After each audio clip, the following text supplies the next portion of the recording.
तो hello everyone, कैसे हैं आप लोग।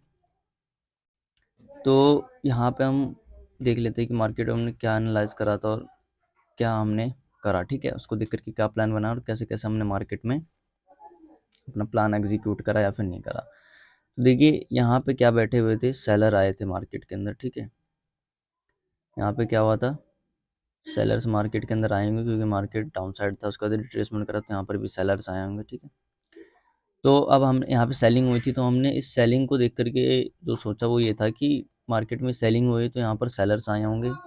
ठीक है, और जो दूसरी बात क्या है कि यहाँ पे जो बायर्स होंगे उनको मार्केट ने निकाल दिया होगा। ठीक है, तो ऐसी सेलिंग में क्या हुआ कि जो सेलर्स थे वो आए होंगे और जो कह सकते हैं बायर्स थे उनको मार्केट ने निकाल दिया होगा। ठीक है, तो ऐसा हमें कुछ दिख रहा था।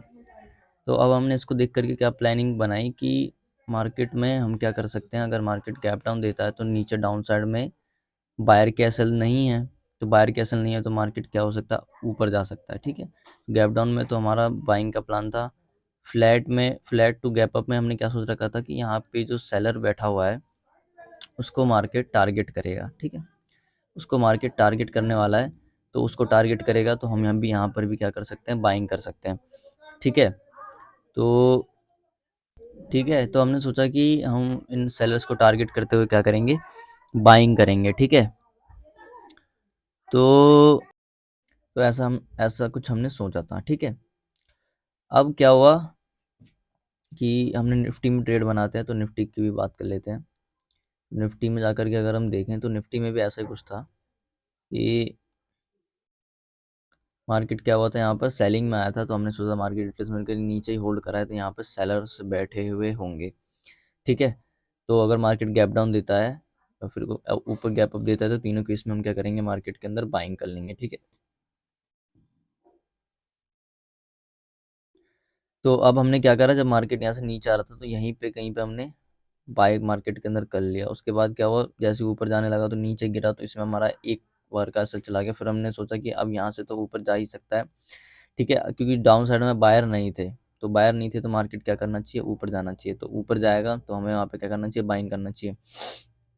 तो रिट्रेसमेंट को देखते हुए हमने यहाँ पे क्या कर लिया, बाइंग कर थोड़ा बहुत लॉस देखा। उसके बाद हमने कंप्लीट ब्रेकआउट तक का वेट करा। आज जब ब्रेकआउट हो गया तब हमने एग्जिट कर लिया मार्केट से। ठीक है, तो ऐसा कुछ था अभी का मार्केट। अब देखिए, हमने तो अभी हमारा थोड़ा बहुत जो भी अपना लॉस प्लस प्रॉफिट लगा करके अपना थोड़ा अपना प्रॉफिट ही निकल गया। लेकिन अगली बार से हमें एक बात ध्यान रखनी है। क्या बात ध्यान रखनी है कि जो ये यहाँ पे सेलर्स थे, ठीक है, क्या थे यहाँ पे जो भी सेलर मार्केट के अंदर बैठे हुए थे,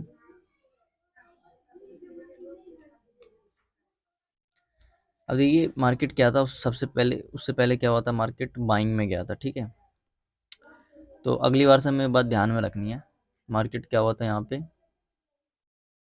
बाइंग में गया था, नीचे आया फिर यहाँ पे। ठीक है, तो यहाँ पे क्या हो सकता है कि जो मार्केट है, हम ये सोच रहे हैं कि अब यहाँ पे तुरंत सेलर आ गया, मार्केट इनको तुरंत क्या करेगा, टारगेट कर लेगा। लेकिन ऐसा नहीं है। जैसे कि हम पीछे जा कर के देखें, पीछे जा कर के अगर हम थोड़ा देखें तो क्या दिखेगा हमें, थोड़ा टाइम चेंज कर लेते हैं। जैसे कि ये वाला चार्ट है, ये वाला चार्ट है। जैसे मार्केट इतना सेलिंग में आया तो यहाँ पे बाइंग हुई, तो क्या मार्केट ने तुरंत उनको टारगेट कर लिया, नहीं किया। जब मार्केट में बाइंग किया, बहुत टाइम स्पेंड करने के बाद तब जा करके मार्केट ने यहाँ पे क्या किया, उनको टारगेट किया। ठीक है, तो ये नहीं कि यहाँ पे एकदम से सेलिंग हुआ फिर यहाँ पे बाइंग हुआ तो तुरंत मार्केट टारगेट करना शुरू कर देगा। तो मार्केट मेनली मेजरली ऐसा नहीं करता, एक दो बार हो सके कर ले, लेकिन मेजरली ऐसा नहीं करता कि तुरंत मार्केट के अंदर यहाँ पे अभी सेलर्स आए हैं या तुरंत उनको मार्केट टारगेट करना शुरू। जैसे कि यहीं पे देख लेते हैं, यही वाला एग्जांपल देख लेते हैं कि मार्केट बाइंग में गया। ठीक है, कितने दिन, एक दो, ये तीसरा, ये चौथा, फिर थोड़ा बहुत मार्केट रिट्रेसमेंट करा, फिर बाइंग में गया। फिर यहाँ पे जब मार्केट बायर्स इकट्ठा हो गए, बहुत ज़्यादा यहाँ पे हाई क्वांटिटी में बायर्स बैठे होंगे, कुछ यहाँ पे होंगे, कुछ यहाँ पे होंगे, कुछ यहाँ पे होंगे, तब मार्केट ने उनको टारगेट किया। देखिए, मार्केट के अंदर पैसा ज़्यादा होता है तो मोमेंटम कम भी हो तो अच्छा पैसा बन जाता है। लेकिन अगर मोमेंटम हो रहा है, होते जा रहा है, होते जा रहा है, पैसा है ही नहीं मार्केट के अंदर, तो आप मतलब पैसा लगा करके थोड़ा ना पैसा बनता है। पैसा किसी और का भी तो आना चाहिए आपके पास, तो जा करके हमारा पैसा बनता है। तो ऐसा कुछ यहाँ पे है। तो आज तो हमारा बाइंग में खैर पैसा बन गया, लेकिन जो अगली बार से ध्यान में ये रखना है कि मार्केट जैसे ही अप ट्रेंड में था, ठीक है, उसका तुरंत नीचे गिरा तो तुरंत एकदम से सेलर आएंगे, ठीक है। तो उसको आज ही मार्केट टारगेट नहीं करेगा, अगले दिन ही मार्केट टारगेट नहीं करेगा, ठीक है। जैसे कि यहाँ पर आप देख ही सकते हैं कि मार्केट ने फिर रेजिस्टेंस वगैरह लिया, तो यहाँ पे सेलर बुला रहा है। जैसे यहाँ पे 200 का रेजिस्टेंस है, फिर यहाँ पे 53,000 का रेजिस्टेंस है, यहाँ पे रेजिस्टेंस लिया क्लोजिंग प्राइस का नीचे जा रहा है, तो यहाँ पे सेलर बुला रहा है।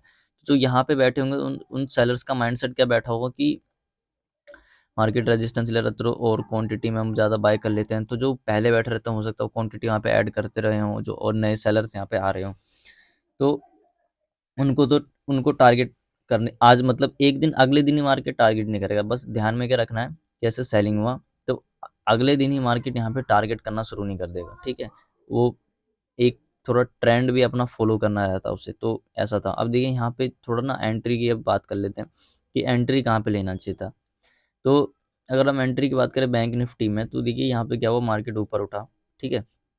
तो पहले तो यहाँ पे क्या कर रहा था, क्लोजिंग प्राइस का सपोर्ट ले रहा था, तो अगर हम यहीं से बाइंग सेलिंग कर लेते, लेकिन क्लोजिंग प्राइस का मतलब रेजिस्टेंस ले रहा था, तो यहाँ पे हम बाय करेंगे तो गलत होने के चांस बहुत ज़्यादा हो गए, क्योंकि अब पहले भी खूब ज़्यादा इस चक्कर में लॉस कर चुके हैं, तो अब फिर से नहीं करेंगे। उसके बाद जब बाइंग हुई तो क्या हो गया, बाइंग हुई, ठीक है। उसके बाद यहाँ पे हो चुकी है बाइंग। अब दूसरी बात वो यहाँ पे देख लेते हैं निफ्टी की। निफ्टी में क्या दिख रहा है कि निफ्टी में क्या हो गया था, ब्रेकआउट कर दिया था, इसी बाइंग में क्या हुआ था, ब्रेकआउट कर दिया था, ठीक है। खैर हमने बाइंग किया था, लेकिन अब जो हम सही बात कर रहे हैं, ब्रेकआउट कर दिया था। तो ब्रेकआउट पे क्या हुआ होगा, यहाँ पे बायर्स आने लग गए होंगे, ठीक है, ब्रेकआउट कर दिया। तो उसके बाद जब ब्रेकआउट हो गया तब हमें यहाँ पे क्या करना चाहिए, रेजिस्टेंस के आसपास मार्केट था, तो यहाँ पे तब हमें सेलिंग करना चाहिए था, ठीक है। एकदम ही हमें सेलिंग नहीं करना चाहिए था। जैसे कि जो यहाँ पे सेलर्स आए होंगे उनको तो एक बार मार्केट ने निकाल दिया, फिर अपना कंटिन्यू नीचे जाने लग गया। तो ऐसा कुछ करना चाहिए था हमें। और दूसरी बात, टेक्निकल के हिसाब से यहाँ पे देखें तो मार्केट यहाँ पे रेजिस्टेंस ले रहा था और दूसरे इंडेक्स में क्या हो गया था, ब्रेकआउट हो गया था। तो जहाँ पे मार्केट रेजिस्टेंस ले रहा है वहाँ का रेजिस्टेंस फॉलो करेगा, दूसरा वाला ब्रेकआउट क्या हो जाएगा, फेल हो जाएगा। फेल हो जाएगा तो फेल तो हो ही गया, ठीक है, काफ़ी ज़्यादा सेलिंग में आ गया। तो अब हम कुछ कर नहीं सकते, ठीक है। बाकी अपने यहाँ पे बाइंग का प्लान इसलिए बनाया था क्योंकि डाउन साइड में बायर नहीं थे, तो यहाँ पे हमने बाइंग कर लिया। बाकी हमें क्या, अगर हमें सेलिंग का सोचना चाहिए था, तो जब यहाँ पे थोड़े बहुत बायर्स आ गए होंगे, मार्केट के अंदर ब्रेकआउट होगा तो यहाँ पे बायर्स आ गए होंगे। उसके बाद अ, जो बैंक निफ्टी है, तो बैंक निफ्टी में भी वहाँ पे भी लोग बाय करे होंगे, चलो निफ्टी ने तो ब्रेकआउट निकाल दिया, अब बढ़ जाएगा, तो वहाँ पे हम बाय करके बैठ जाते हैं। तो यहाँ पे वो लोग ऐसा कुछ सोच रहे होंगे। तो ये ऐसा था कुछ आज का मार्केट। बस यहाँ पे थोड़ा हमें ना अगली बार से ध्यान रखना है कि एक बार सेलिंग हुई तो अगले दिन ही मार्केट टारगेट करना नहीं शुरू कर देगा, ठीक है। तो खैर अपना आज प्रॉफिट तो बन गया। बाकी तो आज के लिए वैसे नहीं, तब तक के लिए धन्यवाद।